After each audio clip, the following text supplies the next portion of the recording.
मांगनूर तर्फ सावतवाडी शाळेतील माजी विद्यार्थ्यांचा स्नेहमेळावा उत्साहात। इयत्ता 1 ते 7वी सन 1983 ते 1989 दरम्यानच्या तुकडीमधील विद्यार्थी 35 वर्षांनंतर आले एकत्र। विविध उपक्रम राबवत जुन्या आठवणींना दिला उजाळा।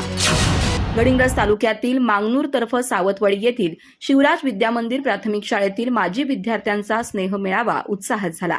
या शाळेतील इयत्ता 1 ते 7वी सन 1983 ते 1989 दरम्यानच्या तुकडीमधील विद्यार्थ्यांनी 35 वर्षांनंतर एकत्र येत विविध उपक्रम राबवून स्नेहमेळावा उत्साहात साजरा केला। स्वागत भरमा मोरे यांनी केलं। यानिमित्त माजी शिक्षकांचा भेटवस्तू देऊन सत्कार करण्यात आला। दरम्यान अविनाश कोकितकर, रमेश नाईक, आनंदा गुरव, शीला गोडसे, परशुराम सावंत या विद्यार्थ्यांनी मनोगत व्यक्त करून जुन्या आठवणींना उजाळा दिला। यानिमित्त वर्गमित्र मैत्रिणींनी शाळेतील प्रत्येक वर्गासाठी फॅन संच भेट दिला। विद्यार्थ्यांना खाऊ वाटप आणि स्नेहभोजनानं कार्यक्रमाची सांगता झाली। यावेळी मुख्याध्यापक सदानंद मोरे, अर्जुन सावंत, शामराव शिंगटे, अण्णाप्पा गोटुरे, रामचंद्र शिंगटे, आत्माराम देसाई यांच्यासह आजी माजी विद्यार्थी आणि शिक्षक उपस्थित होते। हनुमंत सुतार यांनी आभार मानले।